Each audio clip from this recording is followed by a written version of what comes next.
everyone, I'm Todd Slater, the Simple Investor, and you're watching Simply Real Estate right here at the head office of the Simple Investor.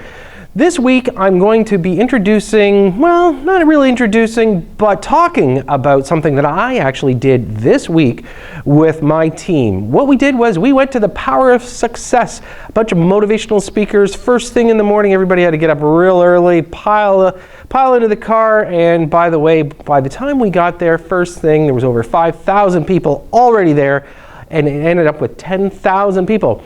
Why would we have such a draw? Well, guess what? That's right. Tony Robbins, he's an amazing speaker. It was great to see Tony again. I haven't seen him in a long time. And by the way, he is still on top of his game. Now, there was a bunch of other speakers there that I want to talk about. And the reason why I bring this up is that, I normally don't talk about what we do behind the scenes most of the time, but I thought this time we should probably have a conversation. One of the speakers there, we'll call him a stock guru, for instance, Phil Town. And you know what? He's a really sharp guy, can make people money, and it was amazing how many people flocked to join for his seminar coming up in the near future. But there was a couple of things that were said during the presentation that I gotta tell you, it kind of bothered me, and I want to do some clarity because I think sometimes people don't quite understand where numbers truly come from when we talk about investment. So let me break it down for you.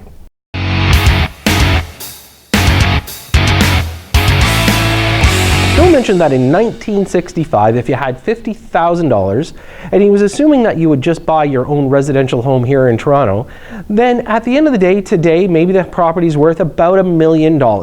Now, that's not really investment real estate. That's you putting a roof over your head and for one for your family. So ultimately, that's not an investment.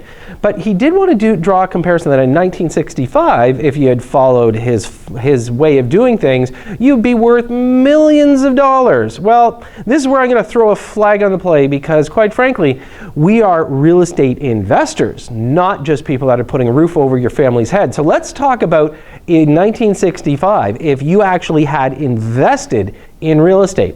Now, take that same $50,000 that Phil decided to gift us, and we're going to turn around and we're going to break the numbers down really, really easily. So here's what happens. In 1965, if you had $50,000, you could turn around and buy probably 10 properties. $5,000 down, average property is going to be running you about $10,000. So we've got a good leverage point here. Lots of equity in the property, and we're going to get some pay down. Now, for those of you that have watched or listened to me on the radio or right here, one of the things that I do focus on, of course, is leverage. And leverage can be renewed about every 5 years. That means that we're paying down the mortgage and we've got some equity increase. This is going to create more asset to you, and you can turn around, pull some of that out, and now you're going to buy another property. I always say you split your property. So 1 becomes 2, 2 becomes 4, and etc. So let's go back to that number of 10 properties in 1965. I'm going to take those 10 properties and I'm going to fast forward to 1975. That's right, 10 years. I'm not even using my usual 5-year norm. I'm using 10. We're going to get lots of equity built up in this property, and at year 10, we're going to turn around, we're going to double down. So now 10 becomes 20 in 1975. Now I'm going to do the same thing for the next 10 years. We're going to build up lots of equity. We're going to turn around, pay down lots of mortgage. And ultimately, in the end, we're going to double down one more time in 1985. That's right, we've got now go to 40 properties. Now, why not finish this scenario off, make it pretty simple. In 1995, we're going to do it one more time. We've got 80 properties that we own, and now I don't want you to split anymore. We're going to let these things pay themselves down. Now, of course, we know for the last 25 years, because we're coming up to 2020, we've had good increase in value. Rental is a very strong marketplace, so we're going to be turning around getting pretty decent rents. So guess what? No mortgage left, 80 properties, average price point in the GTA, guess what? $1 million. So sorry, Phil, but when we take our $50,000 from 1965, we just created $80 million worth of equity, and guess what? You're in brick and mortar. We're not speculating on a stock. We're in brick and mortar, places that people live. Folks, I use this as a bit of an exaggeration. Of course, not many people are going to want to own 80 properties. I'll tell you, it's kind of nice owning 80 properties. In fact, most people should own 100. But ultimately, in the end, when we talk about numbers, this is what leverage does when we talk about investment real estate.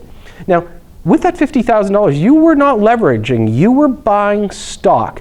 Now, of course, if we go to somebody like Warren Buffett, He's done an amazing job, but Warren Buffett's been at it for more than 60 years, and he's using other people's money. Well, guess what we're doing when we buy investment real estate? We're using other people's money. That's right, we're using leverage. So when we have the ability of doing this, you can turn around and continue to increase your asset wealth in brick and mortar. And guess what? We do have some downturns, as does the stock market, but ultimately in the end, as technology evolves, do you not think that everybody's still going to need a roof over their head?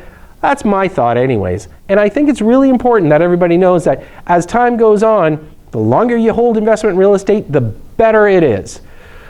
That's about it for this week. You know what? I just wanted to give a little bit of a rant. I got to tell you, though, it was very motivational. Like I said, great to see Tony. I haven't seen him in a little while. And quite frankly, he is awesome, as usual. So were the rest of the speakers. Very motivational. My team, they all thought it was great. And you know what? It's never too late to get motivated to do something. Speaking of motivation, we're going to have some amazing seminars coming up in 2020. In fact, we've got a new training program, and that's all I'm going to say about it. Because my producer, Omar, he's going to be every once in a while sending some stuff out, and don't you worry, we're going to take care of you. So don't forget to go to our website, www.thesimpleiinvestor.com. Make sure you let us know what you think of the program. Also, you can always subscribe to our YouTube channel, SciReg1, and you're going to catch me here every single week trying to keep you up to date on what's going on.